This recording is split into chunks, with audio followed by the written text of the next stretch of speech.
2 दिवसापूर्वी कोल्हापूर जिल्ह्यामध्ये विशाळगडावर अतिक्रमण काढण्यासाठीचा एक मोर्चा निघत होता। त्या अनुषंगानं युवराज छत्रपती संभाजीराजे यांनी त्या पद्धतीची मोर्चाची हाक दिली होती आणि आत्तापर्यंत जर ते मोर्चे त्यांनी काढलेले पाहिले तर अतिशय संयमी आणि सनदशील मार्गाने त्यांनी आत्तापर्यंतचे मोर्चे काढले। कधीही मोर्चांना गालबोट लागलं नव्हतं। त्याही दिवशी प्रशासनाला असं वाटलं होतं की ज्या पूर्वीचे जे मोर्चे आहेत त्या पद्धतीनेच या ठिकाणी मोर्चे निघेल, पण त्याला हिंसक वळण लागलं आणि झालेलं चित्र आपण या ठिकाणी पाहतो। त्यामधले 2 भाग आपण विशेषतः पाहणं गरजेचं आहे। अतिक्रमण मुक्तीसाठी म्हणून हा लढा अनेक वर्षे या ठिकाणी सुरू आहे। मी सर्वप्रथम राज्याचे मुख्यमंत्री आदरणीय एकनाथजी शिंदे साहेब यांचं मनापासून अभिनंदन करेन की त्यांनी या बाबतीतला निर्णय या ठिकाणी घेतला।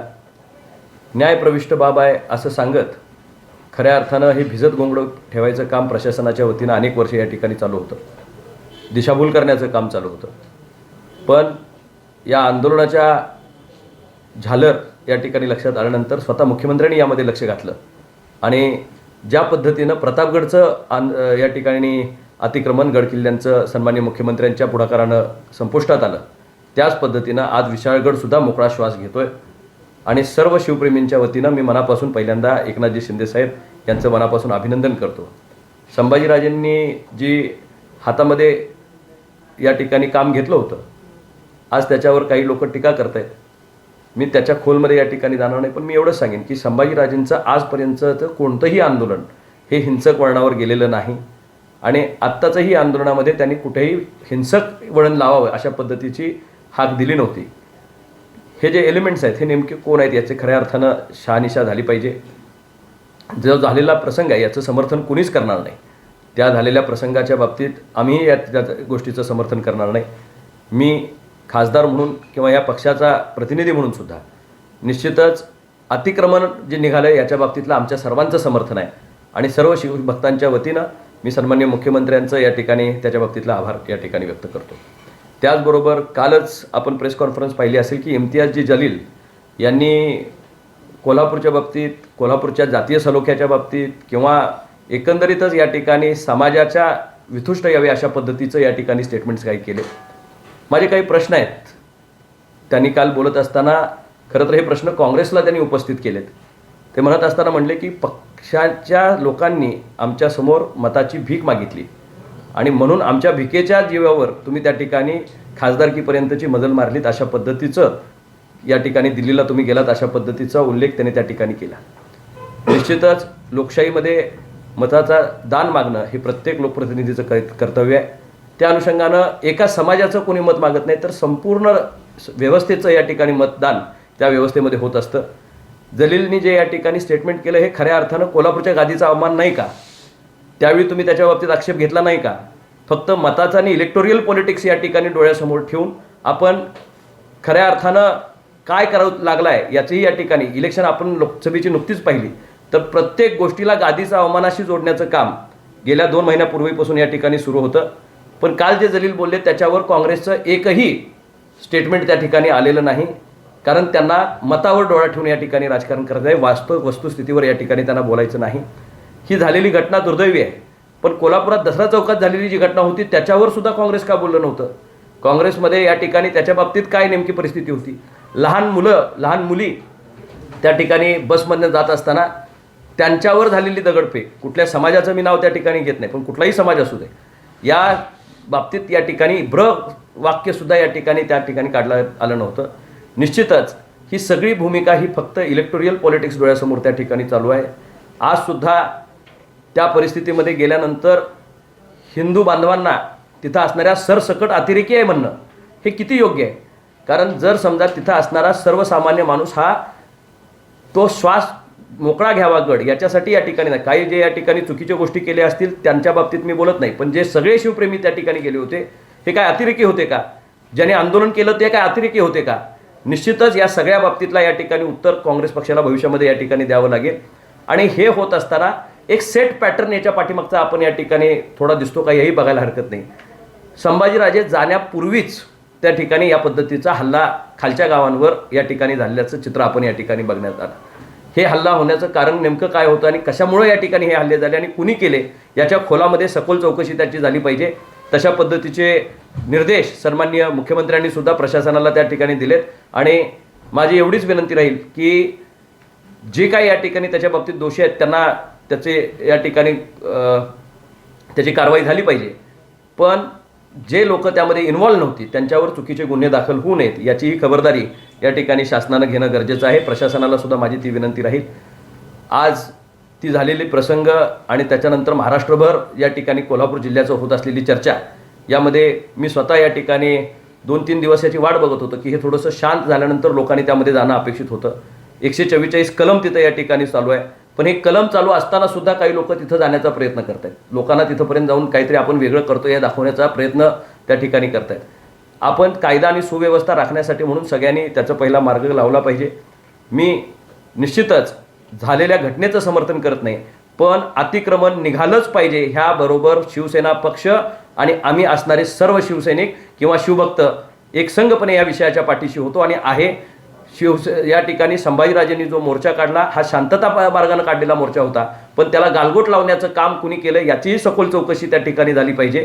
कोण या ठिकाणी ह्या सगळ्या गोष्टी अस्थिरता कोल्हापूर जिल्ह्यामध्ये यावी, वातावरण हे अशा पद्धतीनं दूषित व्हावं याच्यासाठी प्रयत्न करतायत. याच्या पाठीमागच्या ताकदींचा सुद्धा शोध भविष्यामध्ये या ठिकाणी घेतला पाहिजे. शासनानं कडक भूमिका याच्या बाबतीत घेत अतिक्रमण काढण्याचा निर्णय प्रतापगडच्या पाठोपाठ आज विशाळगडही या ठिकाणी त्याच्यापासून अतिक्रमण मुक्त झालाय. भविष्य काळात एकसंघपणे या विषयाच्या पाठीशी होतो आणि आहे.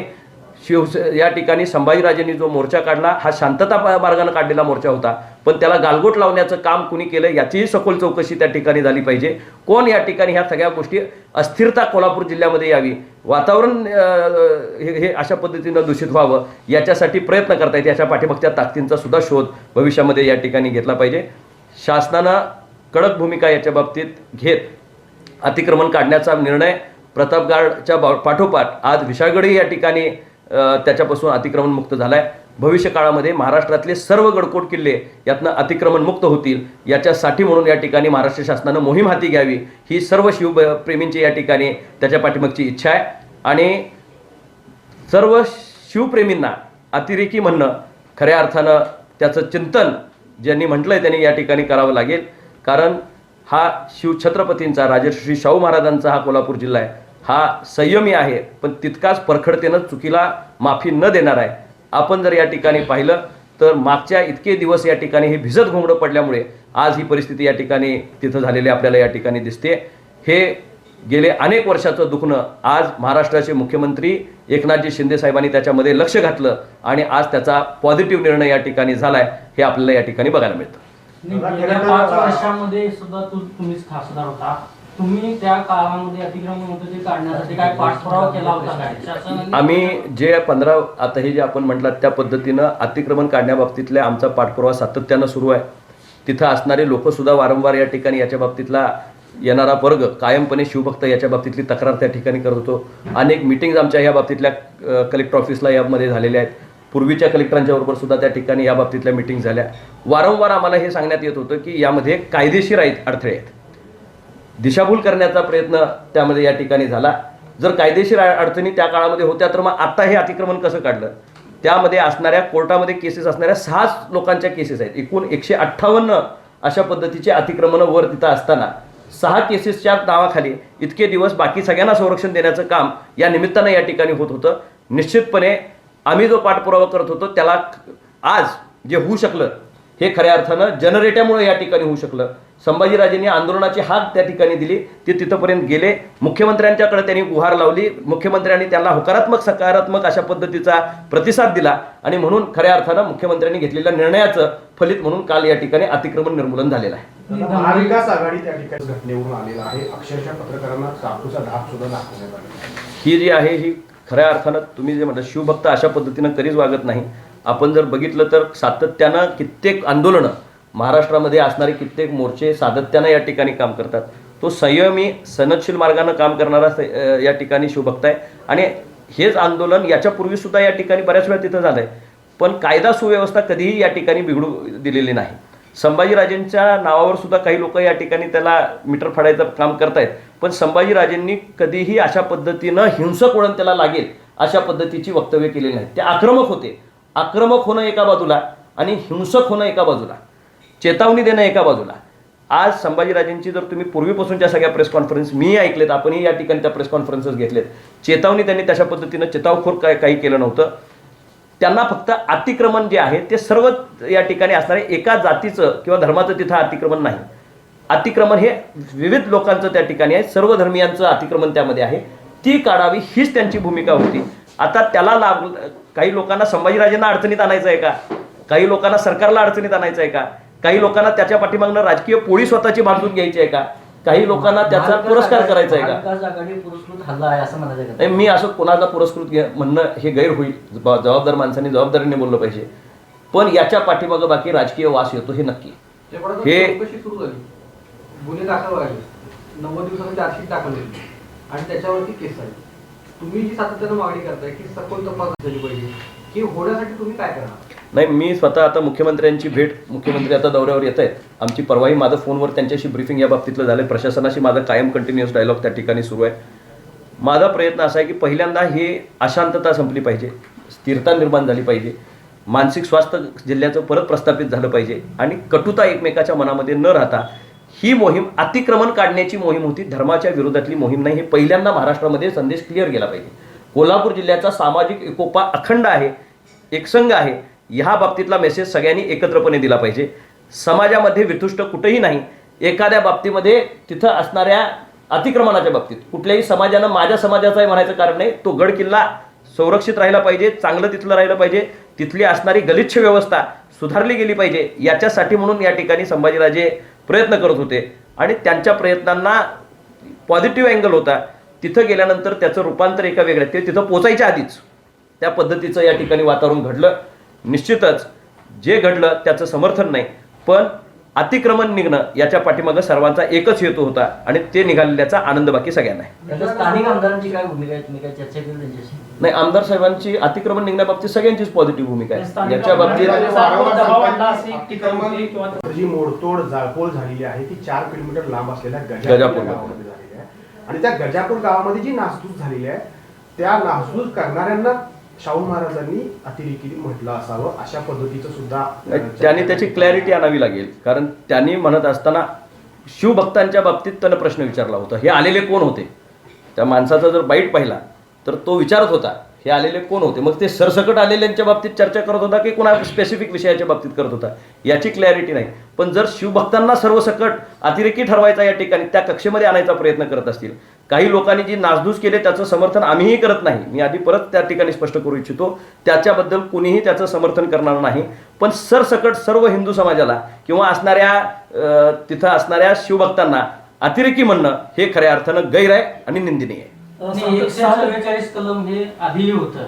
ज्यावेळेला ते शिवभक्त तिथं गेले, प्रशासनानं सोडलं आणि नंतर काही लोक जात होते त्यांना अडवलं. ही प्रशासनाची दुटप्पी याची मी मगाशी जे मी सुरुवातीला सांगितलं की प्रशासनाच्या ह्यातल्या ज्या चुका आहेत याच्यामुळे खऱ्या अर्थानं हा वाद चिघळत गेला हे खरं आहे. आत्ता जर हे प्रशासनानं पहिल्या टप्प्यापासून म्हणजे अतिक्रमण निर्मूलनापासून जर या ठिकाणी आपण जर सर्व टप्पे पाहिले, हे काय आज आंदोलन झालेलं नाही. याच्या पूर्वी सुद्धा संभाजीराजे गड किल्ल्यावर त्या ठिकाणी जाऊन आलेले आहेत. याच्या पूर्वी अनेक आंदोलक याच्या बाबतीतली निवेदनं त्या ठिकाणी देत आहेत, अनेक वेळा या ठिकाणी निदर्शनं झालेली आहेत. ही पहिली वेळ नाही. अतिक्रमण काढण्याबाबतीत सगळेजण सहमत आहेत आणि सगळ्यांची सहमती आहे असं एका बाजूला भासवलं जायचं, पण दुसऱ्या बाजूला कायद्याची चौकट सांगितली जायची आणि त्याच्यामधनं या ठिकाणी पळमार्ग काढला जायचा आणि वेळ मारून नेली जायची. आज तो झालेला प्रसंग दुर्दैवी आहे, त्याचं समर्थन मी करत नाही, पण अतिक्रमण निर्मूलन होणं ही काळाची गरज होती. प्रतापगडचं ज्या पद्धतीनं अतिक्रमण निर्मूलन झालं त्याच पद्धतीनं विशाळगडचं अतिक्रमण निर्मूलन झाल्याचा आनंद सर्व असणाऱ्या शिवप्रेमींना या ठिकाणी आहे. 7 जूनला गेल्या वर्षी जो कोल्हापुरात प्रकार झाला ती सुद्धा बाहेरून आलेली लोक होती, इथंही बाहेरून असं वाटतं का? कारण त्यावर पोलिसांवर मोठी टीका होती. याच्या पाठीमागं मी मगाशी बोलतानाच म्हटलं काही सेट पॅटर्न दिसतो का, की ही माणसं का आणि कुठनं येतात आणि याच्या पाठीराखे कोण आहेत. याच्या पाठीमागं कोणी या ठिकाणी षडयंत्र कोल्हापूरला बदनाम करण्याचं, सरकारला बदनाम करण्याचं, सरकारवर याचं लालछन येईल याच्यासाठी प्रयत्न करण्याचं, इलेक्शन तोंडावर ठेवून काही या ठिकाणी अशा पद्धतीचं वातावरण तयार करण्याचा प्रयत्न केला जातो का, याचीही सखोल चौकशी झाली पाहिजे आणि पारदर्शकपणे दूध का दूध पाणी का पाणी झालं पाहिजे. विनाकारण कोल्हापूरवर बदनामी येणं, सातत्यानं कुठंतरी कोल्हापूरवर आक्षेप येणं, कोल्हापूरच्या जनतेकडे वेगळ्या दृष्टिकोनातनं पाहणं, हिंदुत्वादी लोकांच्याकडे वेगळ्या दृष्टिकोनातनं पाहणं किंवा शिवभक्तांच्याकडे वेगळ्या दृष्टिकोनातनं पाहणं याच्या पुढच्या काळामध्ये चालणार नाही. प्रशासनानं चोख भूमिका बजावली पाहिजे. त्यात जर काही निगेटिव्ह एलिमेंट्स येत असतील आणि ते काहीतरी या ठिकाणी त्याच्यातनं साधून जात असतील तर याच्यावर चाप ओढण्याची जबाबदारी ही प्रशासनाची आहे आणि त्यांनी त्या पद्धतीनं पार पाडली पाहिजे. खरं तर 7 जूनला जो दंगलीत पत्रकारांना अनुभव आला तो जबाबदार आहे. गेल्या वर्षी- संभाजीराजे वारंवार सांगतायत. गेल्या वर्षी ना अतिक्रमणाविरुद्ध मोहीम सुरू झाली, आंदोलन सुरू झालं होतं, तेव्हा स्थानिक आमदारांनी दबाव टाकला अशी एक चर्चा आहे. काय नेमकं त्याचं? नाही, या चर्चेला काही निरर्थक आहे चर्चा. कुणीही लोकप्रतिनिधी कुठंही या ठिकाणी अशा पद्धतीचा, ज्यावेळी माझ्याही मतदारसंघातला लोकसभा मतदारसंघातला हा विषय आहे, त्यामुळे कुणीही लोकप्रतिनिधी अशा गोष्टींना खतपाणी घालत नाही. ही खऱ्या अर्थानं महाराष्ट्रामध्ये असणारी भूषणं आहेत. शिवाजी महाराजांचे गडकोट किल्ले हे महाराष्ट्राचं एक वेगळं सिम्बॉलिक रिप्रेझेंटेशन देशभरामध्ये त्या ठिकाणी करतात आणि एकाच जातीचे नव्हे, सर्व धर्मीय लोक त्या इथं या ठिकाणी जातात. बाजूप्रभूंच्या खिंडीपासून त्या ठिकाणी जाणारे सर्व, समाधीपासून वरपर्यंत जाणारे लोक, सर्व धर्माची लोक त्या ठिकाणी येतात, परराज्याची लोक त्या ठिकाणी येतात. त्यामुळं ही व्यवस्था चांगली राहावी हे प्रत्येक लोकप्रतिनिधी त्या ठिकाणी हे करत असतो. हे काही लोक त्याचा या ठिकाणी अपप्रचार करण्याचा प्रयत्न करतात. काही दिवसापूर्वीच हर्षवर्धन पाटलांनी एक स्टेटमेंट वादग्रस्त केले की इचलकरंजी या दहशल मानवी दिवा लावला. त्याच्यावर आपण त्या भागातले खासदार कार्यक्रमाला उपस्थित होता. तुमची काय भूमिका आहे? कसं बघताय या? हर्षवर्धन पाटील साहेब जे बोलत होते ते नेमकं कुठल्या कंटेक्स्टमध्ये बोलत होते हे समजून घेणं या ठिकाणी गरजेचं आहे. देशभरामध्ये जे राजकीय वातावरण झालं त्या वातावरणामध्ये वोट जेहाद झालं. म्हणजे एखाद्या माणसाचं काम जर या ठिकाणी सामाजिकदृष्ट्या पाहिलं आणि त्या दृष्टिकोनातनं या ठिकाणी लोकांनी मतदान केलं तर निश्चितपणे प्रगल्भ लोकशाही पुढे जाते. आणि हर्षवर्धन पाटील साहेब त्यावेळी जे बोलले ते इचलकरंजी बाबतीत बोलले नव्हते. एकंदरीतच जे वोट जेहाद या ठिकाणी लोकांनी घेतलं आणि त्याच्यामध्ये चांगला वाईट न बघता निव्वळ एका विषयाला विरोध, एका व्यक्तीला विरोध म्हणून खऱ्या अर्थानं खालच्या स्थानिक कामाकडे न पाहता ज्यावेळी या ठिकाणी लोकांनी मतदान केलं त्या वादळात दिवा लावला असं त्यांना कदाचित म्हणायचं असावं. इचलकरंजीच्या बाबतीत ज्या पद्धतीनं त्यांनी त्याचा उल्लेख केला तो बाकी आम्हाला मान्य नाही. खरं तर दादा, गजापूर या गावात इंडिया आघाडीनं मदत दिलेली आहे, त्या मदतीकडे तुम्ही कसं पाहता? गजापूर गावाला मदत देणं हे त्यांनी घेतलेला निर्णय आहे. शासन ही त्याच्या बाबतीत दडपोड जी निरपराधांची झालेली आहे, ज्यांचा काही त्या विषयाशी संबंध नाही, यासाठी म्हणून मदत पुरवली याच्या बाबतीत आमचा आक्षेप असायचं काही कारण नाही. पण त्याचबरोबर आमचा आक्षेप फक्त अतिक्रमणाला आहे, आमचा आक्षेप तिथं असणाऱ्या व्यवस्थेला आहे, आमचा आक्षेप गड किल्ल्यावर झालेल्या ही जी या ठिकाणी व्यवस्था आहे त्याच्या बाबतीत आहे. मदत त्यांनी कुठल्या हेतूनं पुरवली हे या ठिकाणी त्यांचा हेतू तपासणं गरजेचं आहे. आज इलेक्शन तोंडावर ठेवून किंवा त्यांना वोट बँक जपण्याचं काम आहे, त्यांनी फक्त वोट बँक पॉलिटिक्स करण्याचं काम चालू ठेवलं आहे का? मग अशा दंगली ज्यावेळी विविध ठिकाणी होतात जिथं इतर समाजांचं सुद्धा नुकसान त्या ठिकाणी होत असतं त्यावेळी अशी मदत का पोचत नाही? प्रश्न एका झालेल्या हल्ल्याचा नाही आहे, प्रश्न प्रत्येक झालेल्या हल्ल्याचा आहे ज्याच्यामध्ये गोरगरिबाचं नुकसान. दंगलीला कुणीही स्वतःचा वारस नसतो, ती झालेली निष्पापांचा या ठिकाणी त्याचा बळी जात असतो. या दंगलींचं रूपांतर होत असताना हे जे आज औदार्य दाखवलं जातंय हे औदार्य इतर वेळी कुठं गायब होतंय आणि ते औदार्य जर इतर वेळी दाखवलं असतं तर मला ह्यात राजकीय वास आला नसता. पण आत्ता दिलेलं हे जे औदार्य आहे हे हेतू ठेवून दाखवलेलं प्रेम आहे असं मला वाटतं. आता विधानसभेच्या अनुषंगाने एक सर्व्हे झाला, त्या सर्व्हेमध्ये महाविकास आघाडीला चांगल्या जागा मिळतील असा एक अंदाज वर्तवण्यात आलाय. त्यानंतर काँग्रेसची जी पारंपरिक वोट बँक आहे दलितांची, ते आपल्याला खेचण्यासाठी जातीय वाद निर्माण करत आहे अशी एक टीका महायुतीवर होते. याकडे कसं बघता? माझ्या सर्वेवर विश्वास नाही. मी सर्वेच्या विरुद्ध निवडून आलेला माणूस आहे. त्यामुळं सर्व ही जनता असती, त्यामुळे सर्वेवर आधारित काहीच होत नसतं. जनमत हे आपोआप ठरत असतं, कामावर ठरत असतं, पॉलिसीजवर ठरत असतं. आणि राज्य शासनाने एकनाथजी शिंदेसाहेब आणि महायुतीच्या काळामध्ये या ठिकाणी जे निर्णय घेतलेत ते लोककल्याणकारी निर्णय आहेत आणि त्याची प्रचिती आपल्याला हळूहळू लोकांच्यामध्ये यायला सुरू झालेली आहे. महिलांच्या बाबतीत असेल, तरुणांच्या बाबतीत असेल, शेतकऱ्यांच्या बाबतीत असेल, विविध पातळीवर घेतलेले निर्णय आपल्याला रिफ्लेक्ट होताना या ठिकाणी ह्या मतामध्ये दिसतील. आणि ज्यावेळी लोक कन्स्ट्रक्टिव्ह कामाकडे बघून मतदान करतील, महाराष्ट्राला असा राबणारा मुख्यमंत्री, सर्वसामान्यांच्यामध्ये मिक्स होणारा मुख्यमंत्री आणि गोरगरिबांचे प्रश्न सोडवणारा मुख्यमंत्री या निमित्तानं लाभला. शासन त्या पद्धतीचं महायुतीचं लाभलं. निश्चितच केंद्र शासनाच्या वेळेचे प्रश्न वेगळे असतात, राज्य शासनाचे प्रश्न वेगळे असतात. आज हे राजकारण परत स्थानिक मुद्द्यांवर त्या ठिकाणी आणि तुम्ही गजापूरला जाणार आहे का तिथल्या लोकांना आधार द्यायला? मी आणि वातावरण राजकीय दृष्ट्या ढवळायचं नाही. कुणीतरी आता ह्याच्यासारखा इम्तियाज जलीलांसारखा एखादा त्यांचा माणूस या ठिकाणी येतो, आमच्या लोकांना इथं चेतावतो, लोकांच्या मध्ये धार्मिक तेढ निर्माण होईल अशा पद्धतीची स्टेटमेंट त्या ठिकाणी करतो. आतापर्यंत बरं ते कधी कोल्हापूर जिल्ह्याच्या एखाद्याही कामामध्ये या ठिकाणी पुढे आलेले नाहीत. कधी विशाळगडला येऊन कसा विशाळगड आहे आणि तिथं नेमकी अवस्था काय आहे हे त्यांनी कधी पाहणी केलेली नाही.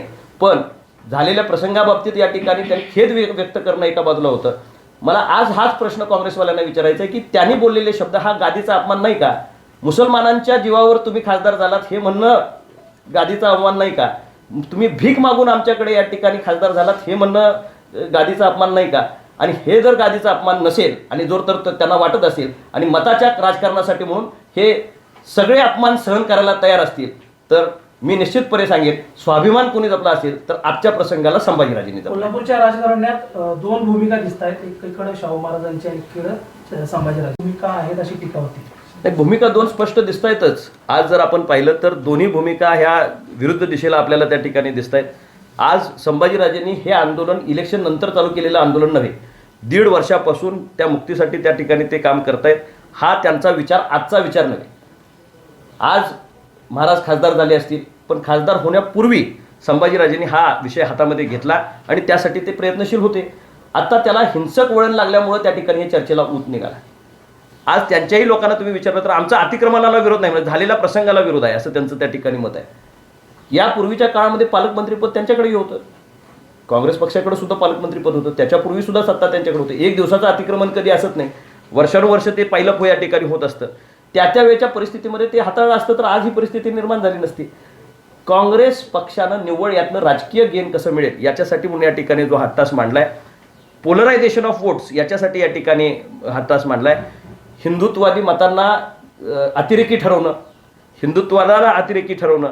पार्लमेंटमध्ये आपण या ठिकाणी जर राहुल गांधींचं भाषण ऐकलं असेल तर भारतामध्ये या ठिकाणी परत एकदा राहुल गांधीने अशाच पद्धतीचा उच्चार केंद्र शासनामध्ये त्या ठिकाणी केला होता आणि त्याचं रिफ्लेक्शन कोल्हापूर जिल्ह्यामध्ये दिसतंय की नाही?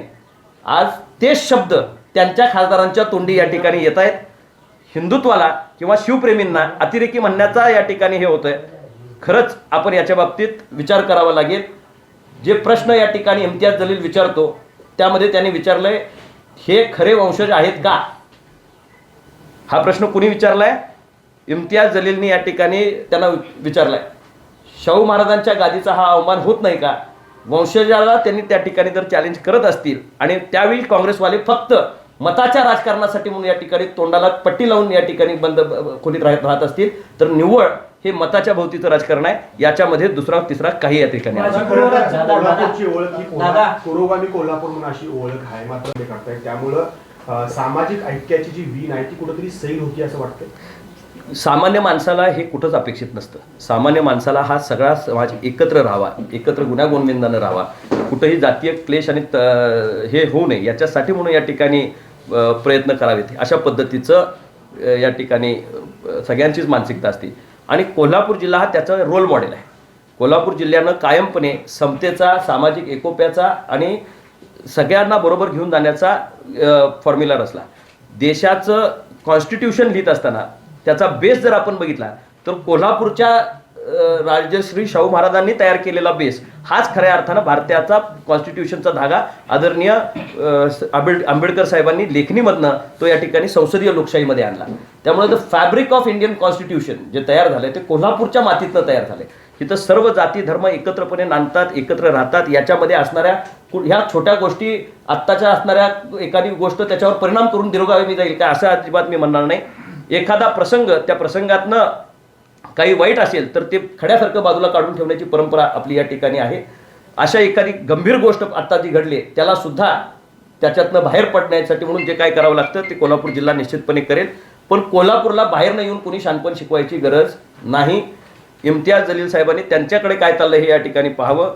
राजश्री शाहू महाराजांची, शिवाजी महाराजांची माती आपल्या लोकांची काळजी घेण्यासाठी आणि इथला असणारा जातीय सलोखा एकत्र राखण्यासाठी समर्थ आहे. त्याच्यामध्ये बाहेरनं कुणी आणून मिठाचा खडा टाकायचं कारण नाही. नागपूरमध्ये अजित पवार हे आता विशाळगडाकडे रवाना झाले. नाही, आता मी ती माहिती घेत नाही, आपल्याकडनंच मला माहिती, पण ते भेटत असतं. माजी गृहराज्यमंत्री सतेज पाटील यांनी काही दिवसांपूर्वी वक्तव्य केली होती, कोल्हापुरात धार्मिक दंगली होती आणि काल खासदार धनंजय माडकर यांच्यावर टीका केली होती. त्या त्यांच्या वक्तव्याकडे तुम्ही कसं बघता? त्याचाही तपास करावा लागेल ना. जर मी काही इंडिकेट करत असेल आणि त्याचं रिफ्लेक्शन येत असेल तर नेमकं यातनं काय पाठीमाग होते कळायला लागेल. शाहू महाराजांच्या साध्या गोळ्या स्वभावाचा पण फायदा होतो आपल्या स्वतःसाठी व राजकारणासाठी फायदा होतो का? आता ह्याचं अनालिसिस म्हणजे महाराजांचा वापर कोण करतोय का? हे बघा, लोकसभेच्या इलेक्शनपासून आपण जर बघितलं तर महाराजांनी कधीच स्टेटमेंट दिलेली नाहीत. महाराज आपण जे म्हणालात त्या पद्धतीनं साधा आणि सरळ माणूस आहे. महाराजांच्या आत बाहेर असं अंतर्मन फारसं कधी त्या ठिकाणी बघायला मिळत नाही. आणि त्यांच्या साधेपणाचा काही लोक जर गैरफायदा घेत असतील तर हे दुर्दैवी आहे. त्यांना ढाल करून आपली राजकारणाची पोळी भाजणं ही गैर आहे. त्यांच्या स्वभावाचा जर काही लोक गैरफायदा घेत असतील तर तेही गैर आहे. पण ते घेत आहेत की नाही हा प्रश्न तुम्ही मला न विचारता तुम्हाला ज्यांच्यावर संशय आहे की ते घेत आहेत यांना विचारला पाहिजे.